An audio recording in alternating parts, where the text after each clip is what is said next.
ഇന്നു നാം കേൾക്കുവാൻ പോകുന്ന തിരുവചനം അപ്പോസ്തലപ്രവർത്തികളുടെ പുസ്തകം 17-ാം അധ്യായം 1 മുതൽ 34 വരെയുള്ള വചനങ്ങൾ. അപ്പോസ്തലപ്രവർത്തികളുടെ പുസ്തകം 17-ാം അധ്യായം 1 മുതൽ 34 വരെയുള്ള വചനങ്ങൾ. അവർ അംഫിപ്പൊലീസിലും അപ്പൊലോന്യയിലും കൂടി കടന്ന് തെസലോനിക്കയിൽ എത്തി. അവിടെ യഹൂദന്മാരുടെ ഒരു പള്ളി ഉണ്ടായിരുന്നു. പൗലോസ് പതിവ് പോലെ അവരുടെ അടുക്കൽ ചെന്ന് 3 ശബ്ബത്തിൽ തിരുവെഴുത്തുകളെ ആധാരമാക്കി അവരോട് വാദിച്ചു. ക്രിസ്തു കഷ്ടം അനുഭവിക്കുകയും മരിച്ചവരിൽ നിന്ന് ഉയർത്തെഴുന്നേൽക്കുകയും ചെയ്യേണ്ടത് എന്നും ഞാൻ നിങ്ങളോട് അറിയിക്കുന്ന ഈ യേശു തന്നെ ക്രിസ്തു എന്നും തെളിയിച്ച് വിവരിച്ചു കൊണ്ടിരുന്നു. അവരിൽ ചിലരും ഭക്തിയുള്ള യവനന്മാരിൽ ഒരു വലിയ കൂട്ടവും മാന്യസ്ത്രീകളിൽ അനേകരും വിശ്വസിച്ച് പൗലോസിനോടും ശീലാസിനോടും ചേർന്നു. യഹൂദന്മാരോ അസൂയ പൂണ്ട് മിനക്കെട്ടു നടക്കുന്ന ചില ദുഷ്ടന്മാരെ ചേർത്തു. പുരുഷാരത്തെ ഇളക്കി പട്ടണത്തിൽ കലഹമുണ്ടാക്കി യാസോന്റെ വീട് വളഞ്ഞ് അവരെ ജനസമൂഹത്തിൽ കൊണ്ടുവരാൻ ശ്രമിച്ചു. അവരെ കാണാതിരുന്നിട്ട് യാസോനെയും ചില സഹോദരന്മാരെയും നഗരാധിപന്മാരുടെ അടുക്കലേക്ക് വലിച്ചിഴച്ചുകൊണ്ട്, ഭൂലോകത്തെ കലഹിപ്പിച്ചവർ ഇവിടെയും എത്തി, യാസോൻ അവരെ കൈക്കൊണ്ടും ഇരിക്കുന്നു. അവരൊക്കെയും യേശു എന്ന മറ്റൊരുത്തൻ രാജാവ് എന്നു പറഞ്ഞുകൊണ്ട് കൈസരുടെ നിയമങ്ങൾക്ക് പ്രതികൂലമായി പ്രവർത്തിക്കുന്നു എന്ന് നിലവിളിച്ചു.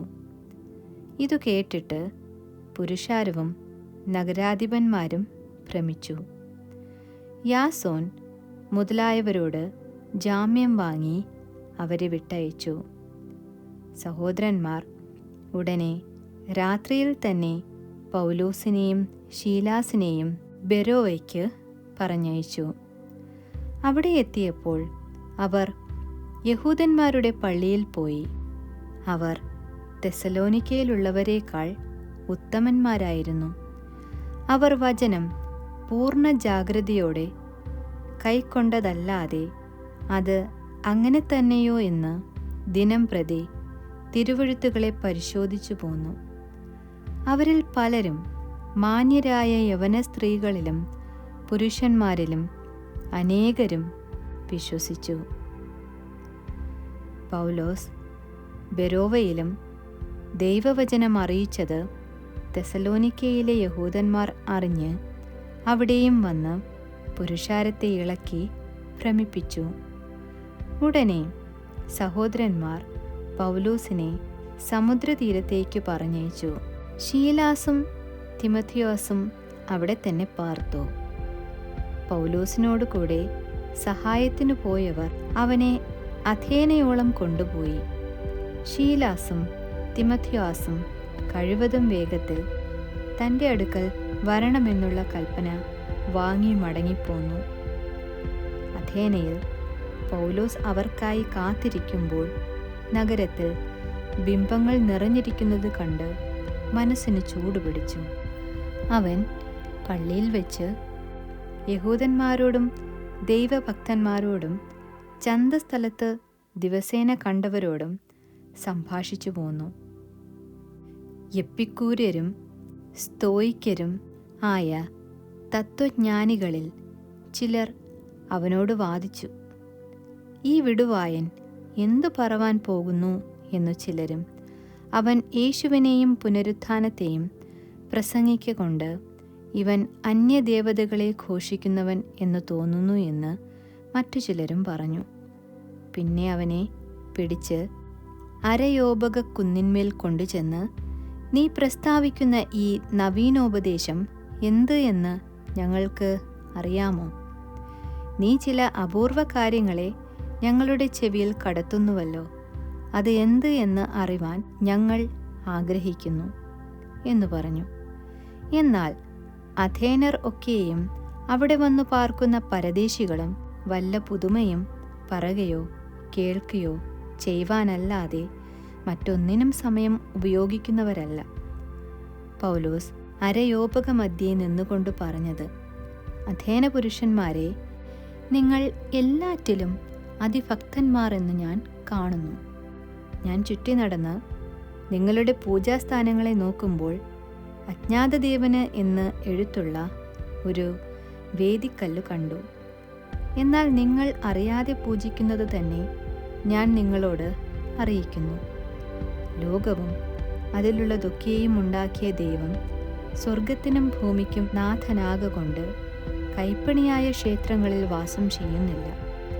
താൻ എല്ലാവർക്കും ജീവനും ശ്വാസവും സകലതും കൊടുക്കുന്നവൻ ആകയാൽ വല്ലതിനും മുട്ടുള്ളവൻ എന്ന പോലെ മനുഷ്യ കൈകളാൽ ശുശ്രൂഷ ആവശ്യപ്പെടുന്നില്ല. ഭൂതലത്തിലെങ്ങും വസിപ്പാൻ അവൻ ഒരുവനിൽ നിന്ന് മനുഷ്യജാതിയെ ഒക്കെയും ഉളവാക്കി. അവരുടെ നിവാസത്തിന് അതിരുകളും കാലങ്ങളും നിശ്ചയിച്ചു. അവർ ദൈവത്തെ തപ്പി നോക്കി കണ്ടെത്തുമോ എന്നു വെച്ച് അവനെ അന്വേഷിക്കേണ്ടതിനു തന്നെ. അവൻ നമ്മിൽ ആർക്കും അകന്നിരിക്കുന്നവനല്ല താനും.